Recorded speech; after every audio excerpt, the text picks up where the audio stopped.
All right, and welcome back, folks, to another game of Beyond All Reason. It has been a hot minute. I gotta say, I really wanted to come to you guys with another video sooner. Snowstorms, good times in Canada, nonsense on the political grand stage, everything. The whole world is chaos. But you know what is chaos? Or maybe it's just the right amount of chaos? Beyond All Reason. And with that, folks, I am bringing you an absolute slammer of a game. This is a pro-level game with people who are tournament winners like Hellshound and Narnuk. Narnuk over here in red. You can see that they're a tournament winner by the little star in their icon there instead of chevrons. And you're going to see the same thing over here for Hellshound, who is our blue commander. So we have a tournament winner on both sides of the fence here, combined with a bunch of folks in the, high 30s, low 40s, and even high 40s.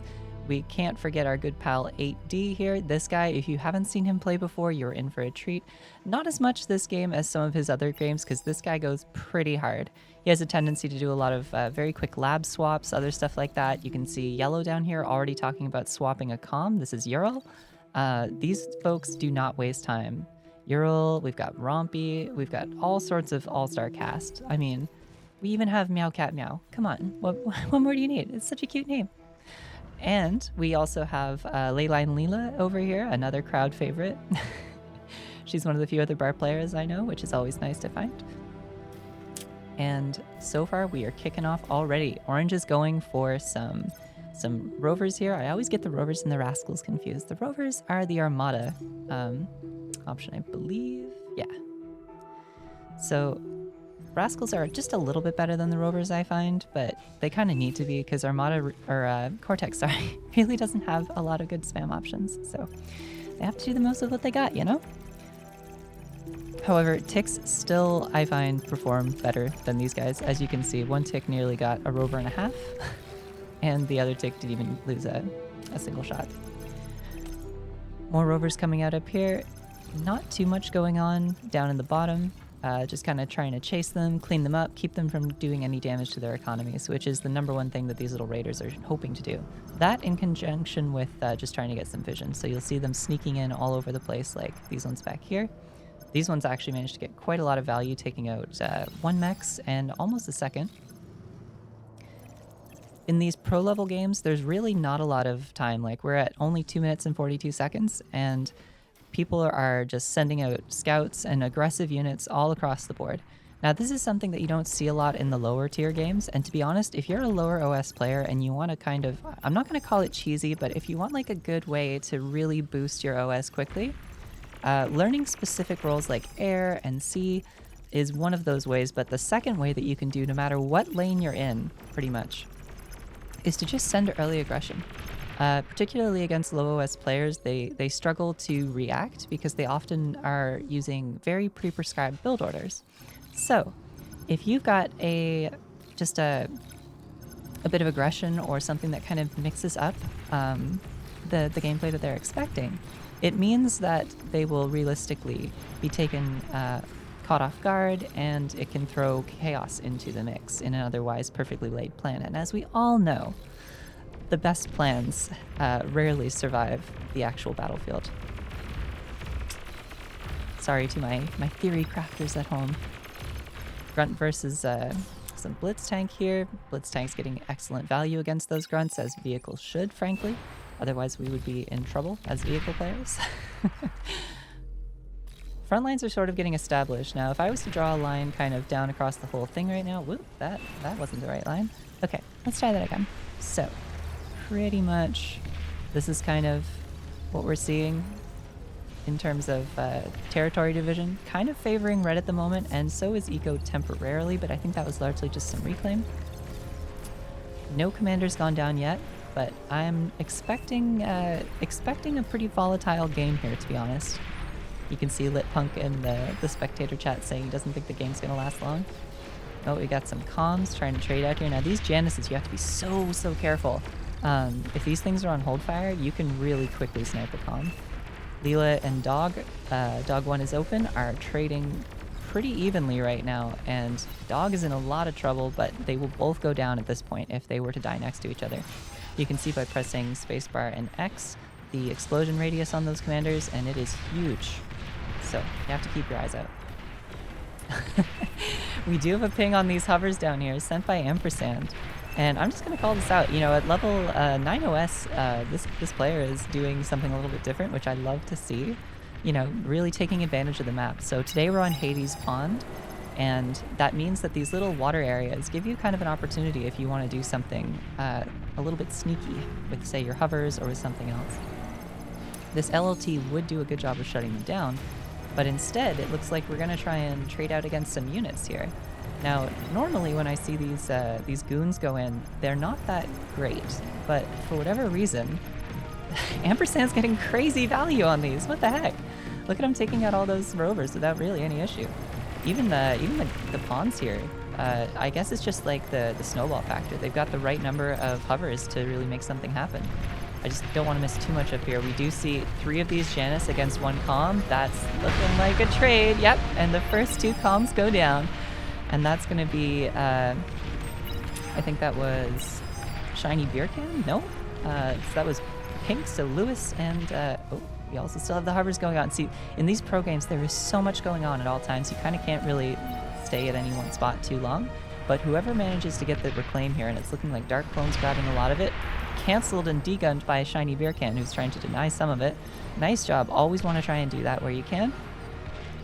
Down here, looks like Ural and 2 more commanders also traded out at probably almost the same time as those top 2. If I think I saw the explosion on the minimap, but didn't manage to get down to it. Just so much going on. This is a fast and furious game. Already those lines have changed, and now we're looking at it pretty much in favor of the blue team here, for the most part. Except it's kind of that yin-yang thing again, where we see north side is pushing in very strong, and south side is pushing in very strong. So it's going to be a little bit of a race condition to see which side is actually able to get ahead and knock things out. There is just a lot of OS stacking on the top on this side, though. We've got Hellshound, XD, Greg. Another comm goes down. Like, we are 7 minutes in here, and I think that's 6 commanders so far already down, if not more. That's huge, frankly. With these artillery popping all what's left of the base, I'm afraid that Meow Cat Meow is going to be a sad catto today. Hopefully their team can help them get back in the game a little bit and give them a commander or, you know, at least a construction unit. Those little hovers are still on the go, by the way. These guys are trying their very best, and they've been doing good. You can see they've taken out this mechs back here. All these mexes were taken out by those hovers, I believe. So that's huge. Getting these kinds of run-bys can really start to add up, especially the longer it takes for Ural or Yellow to reclaim those mexes or get them back up. Getting out a Recluse, by the way, the pros often leverage what we call timing attacks, where they will go for a specific unit at a specific timing, and the power of those units scales almost with the same gameplay time. So the sooner you get units like Recluses, Gunslingers, Czars, all those kinds of units out, the more powerful those units are, just because realistically they're up against much weaker units. The same units that might be strong against T1 could be weak against T2, and vice versa. So that's just something that as a pro you kind of have to be aware of, and as you improve your gameplay on VAR, you will also start to pay attention to what trades out well when. We have another comm going down, a pair of them I believe. So that means we are down to, I want to say like 8 or 9 commanders down already at 8 minutes. This is insane, folks. These pros waste no time at all. 8D pushing in hard, and so the goal at this point is really just to, again, push in, race down through the back line of the red team before Red and Ural manage to push through the bottom of the south side, which they are doing their very best at. But just 2 Recluse is not going to be enough. The Gunslinger here I do like a little better. Notice the priority targeting on the medium tanks. This is another one of those great tips. Again, selecting a unit, hitting Y, and then selecting their target. Even as the unit's moving, you can micro with the movement, but it will focus and prioritize the units that you've used the priority targeting on. So just another great tip. Brown is asking, Meow Cat Meow is saying, please let me micro something. Shiny Beer Can, also just a great name.